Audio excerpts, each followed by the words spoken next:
أعوذ بالله من الشيطان الرجيم. بسم الله الرحمن الرحيم. ومن دونهما جنتان فبأي آلاء ربكما تكذبان مدهامتان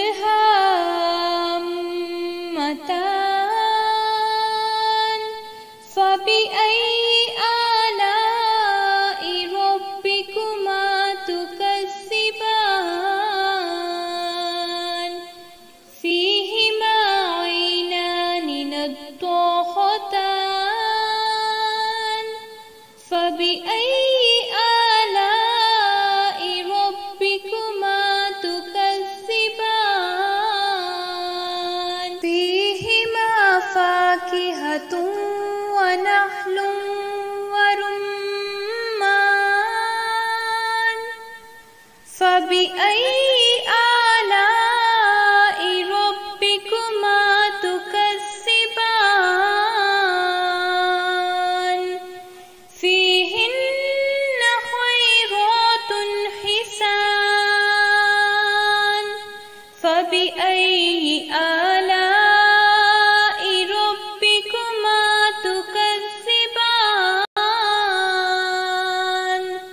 حور مقصورات في الخيام فبأي آلاء ربكما تكذبان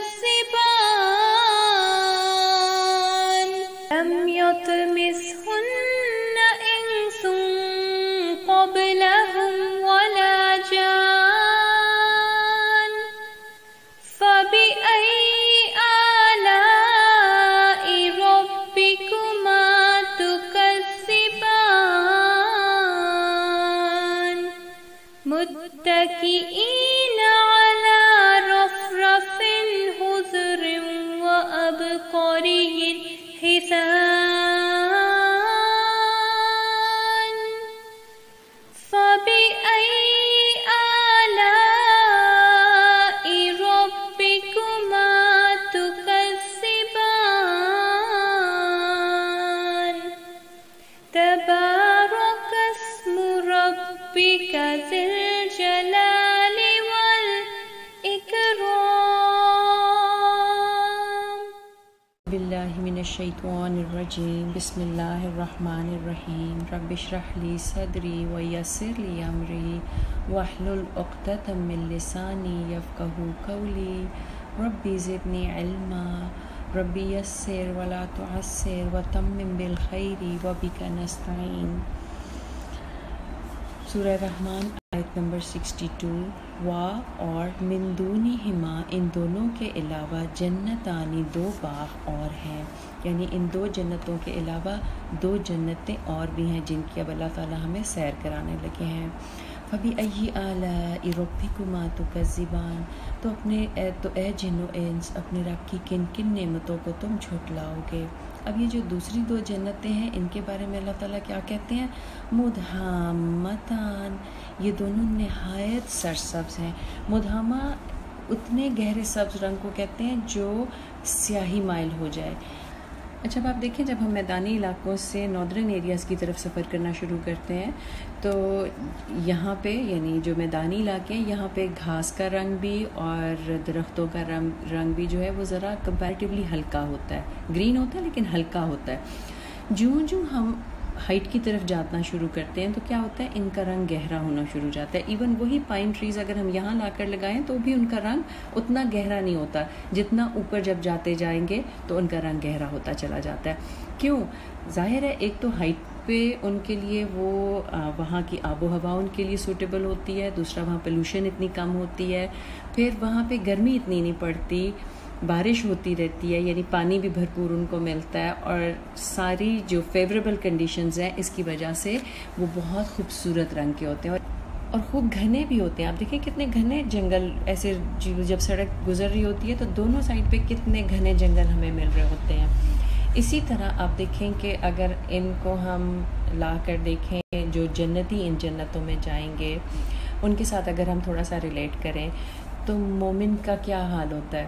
مومن کو صرف ایک چیز کی فکر ہوتی ہے کہ میں نے اپنا ایمان کا لیول بڑھانا ہے. جوں اس کے ایمان کا لیول بڑھتا جاتا ہے ایسے ہائٹ کی طرف جا رہا ہے نا, اور کیا ہے بارش بھی مل رہی ہے, یعنی اللہ تعالیٰ کا کلام بھی اس تک پہنچ رہا ہے. پھر اس کو اچھے سے وہ زمین اتنی اچھی ہے کہ وہ خوب اچھی طرح اس پانی کو ایبزارب کرتا ہے. اس کا دل اللہ تعالیٰ کی بات کو ایسے ایبزارب بھی کرتا ہے, پھر اس کے اوپر عمل بھی کرنا شروع ہو جاتا ہے.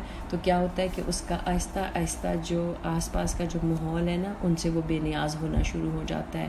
لوگوں کے پاس کیا ہے, میرے پاس کیا نہیں ہے, لوگ کیا کہہ رہے ہیں, لوگ میرے بارے میں کیا سوچتے ہیں, فلانا کیا کر رہا ہے, ان ساری چیزوں سے پھر وہ بے نیاز ہو جاتا ہے. پھر غیبت, تجسس, بدگمانی, لالچ, حسد, کینہ, بغض, یہ ساری چیزیں اس کی زندگی سے ایک ایک کر کے نکلتی چلی جاتی ہیں اور وہ ایسے پیوریفائی ہوتا چلا جاتا ہے اس کا دل.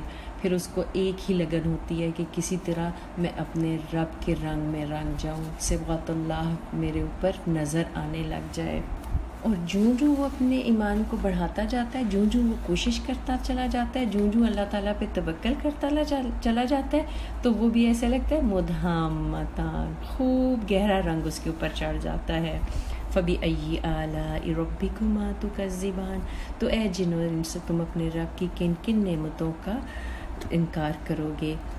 فیہما, ان دونوں میں, عینانی, دو چشمے ہیں, نضاختان, جوش مارنے والے. یہ دونوں چشمے کیسے ہیں؟ پرجوش ہیں. جیسے ایسے نہیں لگتے جیسے کوئی ہائٹ سے گر رہے ہیں چشمے, اور جب جتنی ہائٹ سے گرتے ہیں اتنا کیا ہوتا ہے, پانی کا آواز بھی ان کی خوب آتی ہے, دور دور تک سمجھ آ رہی ہوتی, آواز سنائی دے رہی ہوتی ہے کہ یہاں کہیں کوئی قریب چشمہ ہے.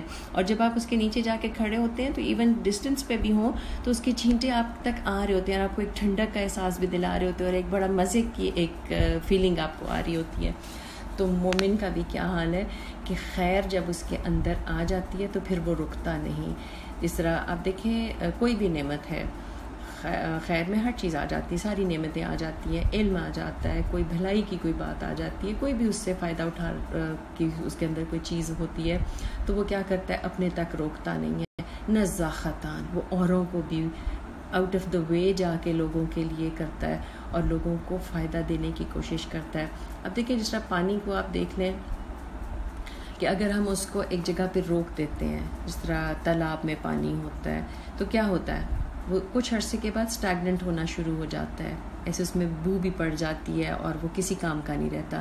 لیکن جو بہتا ہوا پانی ہوتا ہے, جو چلتا ہوا پانی ہوتا ہے, وہ کیا ہوتا ہے, وہ صاف رہتا ہے, آہستہ آہستہ اور صاف ہوتا چلا جاتا ہے. تو علم کو, خیر کو کبھی اپنے تک روکے نہ, اس کو آگے سے آگے پہنچاتے چلے جائیں. پھر اس میں کیا ہوتا ہے, جب آپ دیکھیں دوسروں کے ساتھ شیئر کر رہے ہوتے ہیں تو ہم دوسروں سے بہت کچھ سیکھ رہے ہوتے ہیں, وہ ہمیں فیڈ بیک دے رہے ہوتے ہیں جہاں ہماری کمی کوتاہی ہوتی ہے, جو ہمارے سے غلطیاں ہو رہی ہوتی ہیں, کیونکہ آپ دیکھیں کوئی بھی انسان مکمل علم کا دعویٰ نہیں کر سکتا کہ اس کو ہر چیز کا علم ہے. اس میں بہرحال ہیومن ایرر بھی ہے اور اس کو ہر وقت تیار رہنا چاہیے اس چیز کے لیے کہ میں نے ابھی اور سیکھنا ہے.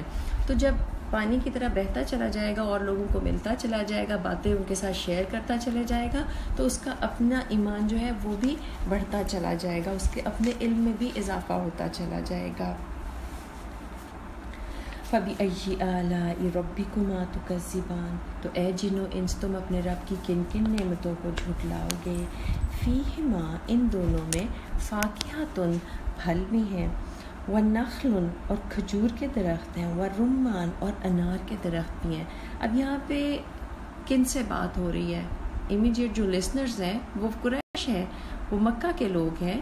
اب وہاں ان کے یہاں نخلستان تھا تو وہاں پہ کھجوریں بہت زیادہ ان کی فیوریٹ بھی تھیں اور اس سے بہت اچھے سے وہ مانوس بھی تھے اور ان کو پسند بھی کرتے تھے اور ویلیو بھی کرتے تھے. ایک اونٹ اور ایک کھجور, کھجوروں کے باغ ان کے لیے بہت زیادہ ایک پرائڈ کا ذریعہ ہوتے تھے. اب اللہ تعالیٰ کیا کہتے ہیں کہ فاکہۃن, اس میں پھل بھی ہوں گے اور کھجوریں بھی ہوں گی اور انار کے درخت بھی ہوں گے. ہر طرح کی نعمتیں تمہیں وہاں پر ملیں گی. اچھا اب آپ دیکھیں یہ جو ہے کھجور، اس میں چھوٹی سی ایک کوئی چھوٹا سا فروٹ ہے، لیکن اس کے اندر کتنی زیادہ شوگر کی ایک سٹاک موجود ہے کہ جب ہم روزہ افطار کرتے ہیں تو ایک کھجور سے جو پورا دن ہماری شوگر لیول لو ہوا ہوتا ہے وہ 1 یا 3 کھجوریں جب ہم کھا لیتے ہیں تو وہ سارے دن کا جو شوگر لیول ہے جو کم ہوا ہوا ہے وہ پورا دوبارہ سے اپنے نارمل لیول کے اوپر آ جاتا ہے. اسی طرح جو کھجور کا درخت ہے، کیونکہ یہ لوگ بہت اچھے سے جانتے تھے کھجور کے درخت کو. آپ دیکھیں کھجور کے درخت، ایک دفعہ آپ صلی اللہ علیہ وسلم اپنے صحابہ کے ساتھ بیٹھے ہوئے تھے تو آپ صلی اللہ علیہ وسلم نے فرمایا کہ جیسے درختوں میں ایک درخت ہے، مومن کی مثال دے رہے تھے نا کہ مومن کیسے ہے باقی لوگوں میں، جیسے درختوں میں ایک درخت ہے جس کے پتے کبھی بھی نہیں مرجھاتے. تو آپ نے صحابہ سے پوچھا کہ تمہیں پتہ ہے وہ درخت کون سا ہے؟ تو صحابہ نے کہا کہ اللہ اور اس کا رسول ہی بہتر جانتے ہیں. حضرت عبداللہ بن عمر وہاں پہ بیٹھے ہوئے تھے تو کہتے ہیں کہ میرے دل میں آیا کہ میں کہوں کھجور کا درخت، لیکن کہتے ہیں میں خاموش رہا، کیونکہ نبی پاک صلی اللہ علیہ وسلم کے سامنے لوگ ہماری طرح نہیں بڑھ بڑھ کے بول رہے ہوتے تھے.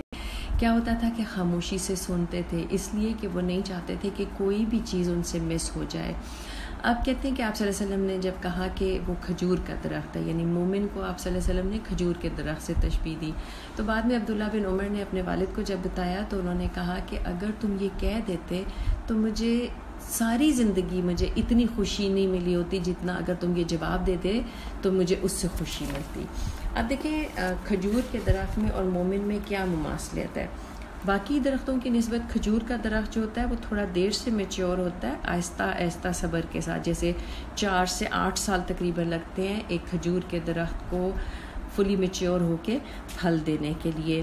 مومن کا بھی کیا حال ہے کہ وہ آہستہ آہستہ صبر کے ساتھ آرام آرام سے گریجولی علم حاصل کرتا جاتا ہے اور اس کو پھر اپنی زندگی میں داخل بھی کرتا چلا جاتا ہے. کیونکہ آپ دیکھیں جو جس طرح ہلکی بارش جو ہوتی ہے وہ زیادہ اثر دکھاتی ہے بنسبت تیز بارش کے، کہ تیز بارش کا کیا ہوتا ہے آتی ہے اور ایک دم سے واپس کیچڑ بنا کے چلی بھی جاتی ہے، زمین اس کو اتنے اچھے سے ایبزارب نہیں کر سکتی.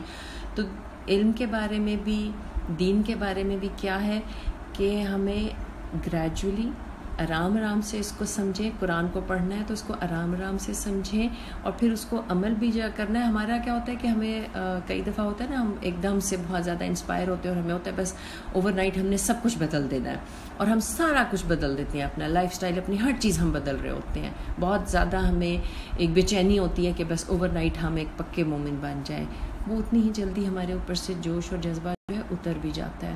آرام سے دین کو سمجھ کے، قرآن کو سمجھ کے پڑھیں، سمجھ کے اس کو شعور کے ساتھ اپنی زندگی میں لائیں تو وہ زیادہ دیر پا ہوتا ہے.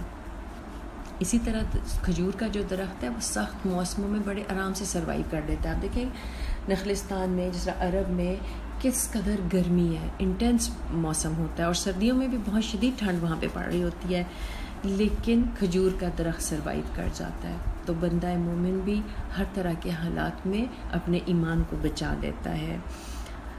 پھر کھجور کے درخت کی جڑیں جو ہیں وہ بہت زیادہ زمین میں ایسے گہری بھی ہوتی ہیں اور بہت مضبوطی سے زمین کو پکڑتی ہیں. حالانکہ آپ دیکھیں ریت ہوتی ہے، صحرا میں کیا ہے ریت ہے نا، لیکن اس کی جڑیں اتنی مضبوطی سے اس کو تھامتی ہیں کہ جتنی مرضی آندھی طوفان آئے وہ اپنی جگہ نہیں چھوڑتا. اسی طرح مومن کا کیا حال ہے کہ جتنا مرضی اسلام کے خلاف کوئی پروپیگنڈا کرے وہ اپنے ایمان پہ قائم رہتا ہے اور بہت اعتماد کے ساتھ اپنے دین کے اوپر قائم رہتا ہے. استقامت اللہ تعالیٰ اس کو عطا فرما دیتے ہیں. ہمارا آج کیا حال ہے کہ ہم اپنے دین کے بارے میں بہت اپولوجیٹک ہو جاتے ہیں. ذرا سا کوئی ہمارے کسی چیز کے اوپر کرٹیسزم پاس کرتا ہے، چونکہ ہمیں علم نہیں ہوتا اس لیے ہم کیا کہتے ہیں نہیں ایسے تو نہیں، اور بہت ایسے ہمارا مسکینوں والا ایک رویہ ہوتا ہے اپنے دین کے بارے میں.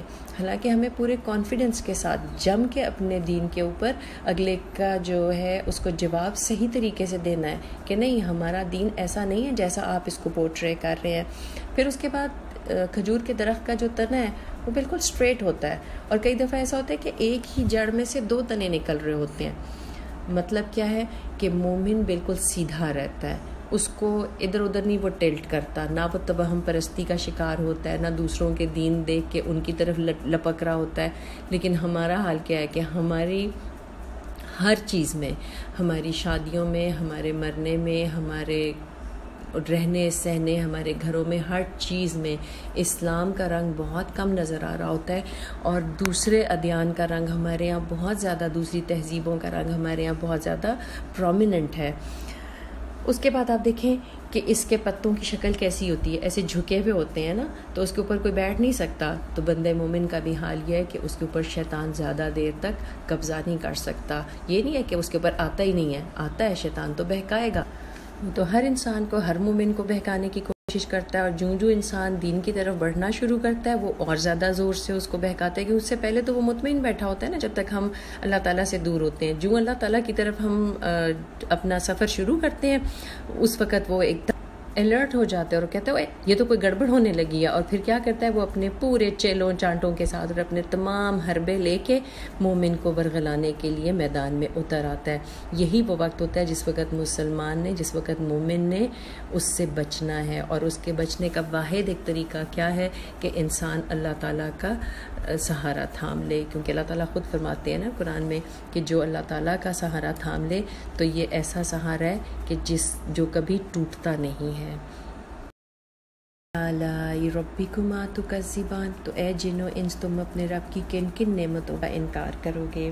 فیہن، ان میں، خیرات حسان، اچھی عورتیں ہیں، خوبصورت، یعنی ان جنتوں میں کیا ہے؟ خوبصورت عورتیں ہیں، اور ان کے ساتھ ساتھ ان کی ظاہری جسمانی خوبصورتی کے ساتھ ساتھ ان کا اخلاق اور ان کا کردار بھی بہت اچھا، بہت پرفیکٹ ہے، بہت خوبصورت ہے۔ خیرات، خیر سے ہے کہ ان میں سے صرف خیر ہی خیر نکلتی ہے، اور حسان، حسن سے ہے کہ وہ بہت خوبصورت ہیں۔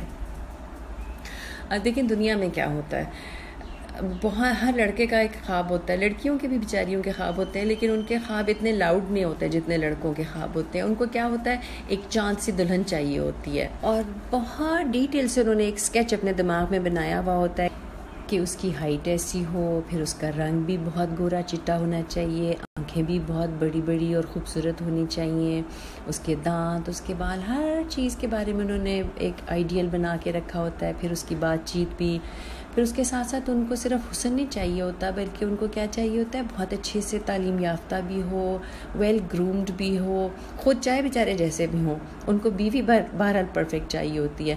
لیکن ہوتا کیا، وہ چاند جب ان کے آنگن میں اتر آتا ہے کسی نہ کسی طرح، تو 2-4 دن یا چلے کچھ ہنی مون پیریڈ آپ بڑھا لیں کچھ مہینے، تو وہ چاند جو ہے ان کے دل پہ راج کرتا ہے، لیکن پھر آہستہ آہستہ ان کی آنکھیں کھلتی چلی جاتی ہیں، اور پھر کیا ہوتا ہے، اس چاند کے اندر وہ داغ ان کو نظر آ رہے ہوتے ہیں جو شاید اس بیچارے چاند کو خود بھی نہ پتہ ہو کہ اس کے اندر وہ داغ ہیں۔ تو بہرحال اللہ تعالیٰ کیا کہتے ہیں کہ وہاں پہ ان کو وہ حوریں دی جائیں گی جو ہر طرح سے پرفیکٹ ہوں گی، جو ظاہری طور پہ بھی بہت خوبصورت ہوں گی، اور ان کی عادتیں اور ان کے جو کردار ہے وہ بھی بالکل پرفیکٹ ہوگا۔ تو دنیا میں تھوڑا سا اگر صبر کر لو، کوئی بات نہیں، اگر اونچ نیچ تھوڑی بہت کمی بیشی ہے تو اس کے اوپر صبر کر لو، جنت میں بہترین ریوارڈ انشاءاللہ تعالی ضرور ملے گا۔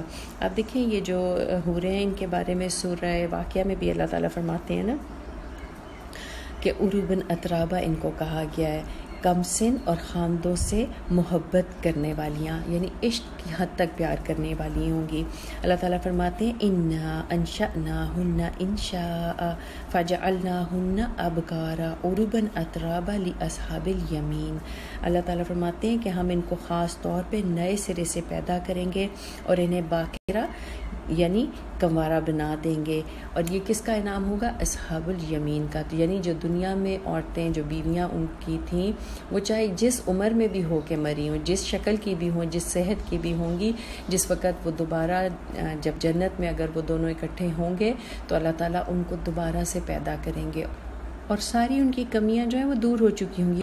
ان کو اللہ تعالیٰ عرباً اترابا بنا کے اٹھائیں گے، یعنی کم عمر بھی ہوں گی اور بہت خوبصورت بھی ہوں گی۔ فَبِأَيِّ آلَاءِ رَبِّكُمَا تُكَذِّبَانِ، تو اے جن و انس تم اپنے رب کی کن کن نعمتوں کو جھٹلاؤ گے؟ حور مقصوراتن، وہ حوریں ہوں گی جو ٹھہرائی ہوئی ہوں گی، جو پہلے سے تیار ہوں گی، انتظار کر رہی ہوں گی، فی الخیامی، خیموں کے اندر۔ اب دیکھیں آج کل بھی ہم کیمپنگ کا کتنا ٹرینڈ ہے بچوں کے اندر، اور ان کو کیا ہوتا ہے کہ جب ہم کیمپنگ کے لیے وہ جاتے ہیں تو ان کے پیچھے ذہن میں کیا چل رہا ہوتا ہے کہ نیچر کے بہت قریب ہوں گے اور وہاں پہ بہت زیادہ ریلیکس کریں گے۔ تو یہاں پہ اللہ تعالیٰ جنت میں ان کو، حوروں کو پہلے سے ان کے خیموں میں ٹھہرایا ہوا ہوگا اللہ تعالیٰ نے۔ فَبِأَيِّ آلَاءِ رَبِّكُمَا تُكَذِّبَانِ، تو تم اپنے رب کی کن کن نعمتوں کا انکار کرو گے۔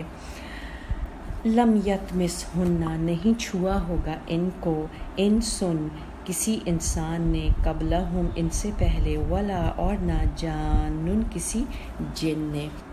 یعنی انسانوں کی اپنی حوریں ہوں گی اور جنوں کی اپنی حوریں ہوں گی، اور یہ وہ ہوں گی جو ان کے لیے کنواری بنا کے رکھ دی گئی ہوں گی۔ عروب اترابہ بھی وہاں ہم نے پڑھا، اور یہاں پر خیرات الحسان ہم نے پڑھا۔ اپنی اپنی حوروں کے پاس یہ خیموں میں جا کے ریلیکس کریں گے۔ فَبِأَيِّ آلَاءِ رَبِّكُمَا تُكَذِّبَانِ، تو اے جن و انس تم اپنے رب کی کن کن نعمتوں کو جھٹلاؤ گے۔ متکئین، تکیہ لگائے ہوئے ہوں گے، علی رفرف، مسندوں پر، خضر، سبز، و عبقری، اور نادر و نفیس، حسان، خوبصورت۔ اب دیکھیں کتنا ایک خوبصورت اللہ تعالیٰ نے سین ہمارے سامنے پیش کیا نا، کہ پیچھے بیک گراؤنڈ میں کیا ہے، مدہامتان، گہرا سبز رنگ، کالے کے قریب سیاہی مائل گہرا سبز رنگ، اور اس کے اگینسٹ جو وہاں پہ ان کو بیٹھنے کی جو نشست گاہیں دی گئی ہوں گی ان کا رنگ کیا ہے، ذرا لائٹر گرین۔ کتنا ایک پیارا کمبینیشن اللہ تعالیٰ نے کریٹ کیا ہے کہ ریلیکس کرنے کے لیے ہر چیز کا اللہ تعالیٰ نے دھیان رکھا ہے۔ اور پھر آگے اللہ تعالیٰ فرماتے ہیں ابقریین، حسان۔ ابقر کیا ہوتا ہے، نادر اور بہت مہنگی اور قیمتی چیز کے بارے میں کہا جاتا ہے۔ عرب میں جو لوگ تھے یہ جنوں کے ساتھ ایک انہوں نے علاقہ جس طرح مخصوص کیا ہوا تھا تو اس کو ابقری کہتے ہوتے تھے، اور پھر ان کے یہاں ایک محاورہ بن گیا تھا کہ کوئی بھی چیز اگر ان کو لگتا تھا نا کہ بہت خوبصورت ہے، جس کو ہم کہتے ہیں نا آؤٹ آف دس ورلڈ، جو ان کو لگتی تھی چیز، تو وہ کیا کہتے تھے، یہ ابقری ہے، یہ وہاں سے آئی ہے، یہ پرستان سے آئی ہے۔ ہمارے یہاں بھی ہوتا ہے نا، جب کوئی بہت خوبصورت لڑکی ہوتی ہے تو کیا کہتے ہیں کہ یہ پری ہے، پرستان سے آئی ہے۔ اینی ویز اللہ تعالیٰ کیا کہتے ہیں کہ وہاں پہ نشستیں بھی، جو بیٹھنے کی جگہ بنائی گئی ہوگی وہ بھی بہت خوبصورت ہوگی، اور اس کے ساتھ ساتھ کیا ہوگا کہ وہاں پہ اس کو ڈیکوریٹ بھی کیا ہوا ہوگا، ایسی ایسی چیزیں ہوں گی کہ جس کو دیکھ کے انسان حیران رہ جائے گا کہ یہ کیا ہے، کیونکہ جنت کے بارے میں اللہ تعالیٰ نے فرمایا نا کہ ایسی جگہ ہے کہ جہاں جو کسی آنکھ نے دیکھی نہیں اور جو کسی کان نے اس کے بارے میں کچھ سنا نہیں، اتنی حیران کر دینے والی خوبصورت وہاں پہ چیزیں ہوں گی۔ فَبِأَيِّ آلَاءِ رَبِّكُمَا تُكَذِّبَانِ، تو اے جن و انس تم اپنے رب کی کن کن نعمتوں کا انکار کرو گے۔ تبارک اسم ربک ذی الجلال والاکرام، تیرے رب کا نام ہی بہت بابرکت ہے، اور اللہ تعالیٰ کی کون سی صفات یہاں پہ بیان کی گئی ہیں، ذی الجلال والاکرام۔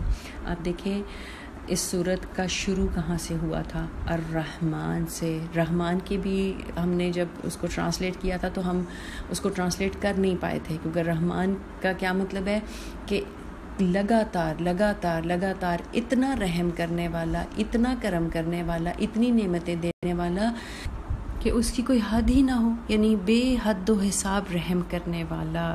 اور اس کا اینڈ کس چیز سے ہوا کہ صرف اپنے رب کا نام ہی اگر تم دیکھ لو نا تو وہ بھی بہت بابرکت ہے۔ اب دیکھیں ہم جب بسم اللہ کرتے ہیں، با سے شروع کرتے ہیں نا، با ساتھ اسم نام اللہ اللہ کے۔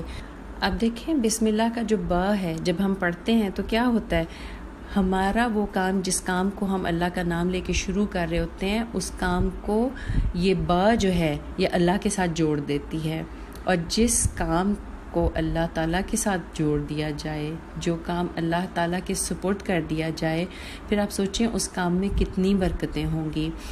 اب برکت کا کیا مطلب ہوتا ہے، برکہ ایک تو ہوتا ہے اونٹنے کی بیٹھنے کی جگہ جہاں وہ جم کے بیٹھ جائے اور وہاں سے اٹھے ہی نہ، اور دوسرا برکہ کا مطلب ہوتا ہے بڑھوتی، کسی چیز کو بہت زیادہ ملٹی پلائی کرتا چلا جانا۔ اب عقل کیا کہتی ہے کہ آپ نے ایک بیج زمین میں ڈالا تو اس سے کیا نکلے گا؟ ایک پودا نکلے گا. لیکن آپ کا ایمان کیا کہتا ہے کہ پورا جنگل اگے گا. جس طرح اللہ تعالیٰ نے خود وعدہ فرما دیا ہے قرآن پاک میں کہ تم اگر اللہ تعالیٰ کی راہ میں کچھ خرچ کرتے ہو، نیک نیتی سے اگر آپ خرچ کر رہے ہیں، تو اس کا کیا ہے کہ ایک بیج سے 7 بالیاں نکلتی ہیں، اور 7 بالیوں میں 100 دانے ہر بالی میں ہوتے ہیں، یعنی 700 گنا. یہ برکت ہے. ٹھیک ہے. اسی طرح عقل کہتی ہے کہ to every action there is an equal reaction. لیکن ایمان کیا کہتا ہے، اللہ تعالیٰ کیا کہتا ہے، برکت کیا بتاتی ہے ہمیں کہ نہیں، ایک نیکی کرو اس کا اجر 700 گنا تو چھوڑ، اس سے کئی گنا زیادہ. ایک نوالا تو اللہ کی راہ میں کھلا کے دیکھو، اور پھر دیکھو کہ وہ قیامت کے دن تمہارے لیے احد کے پہاڑ جتنا بڑا کر کے اللہ تعالیٰ نے اس کو پال پال کے رکھا ہوا ہوگا. تو یہ ساری چیزیں کیا ہیں؟ یہ برکت ہے. اسی طرح اونٹنی کے بیٹھنے کی جگہ کو اگر آپ دیکھیں تو جب نبی پاک صلی اللہ علیہ وسلم ہجرت کر کے مدینہ پہنچے تو ان کی اونٹنی کہاں بیٹھ گئی تھی؟ حضرت ایوب انصاری کے گھر کے باہر بیٹھی تھی نا. تو کتنی برکتیں اس گھر کو اللہ تعالیٰ نے نصیب فرمائی تھیں.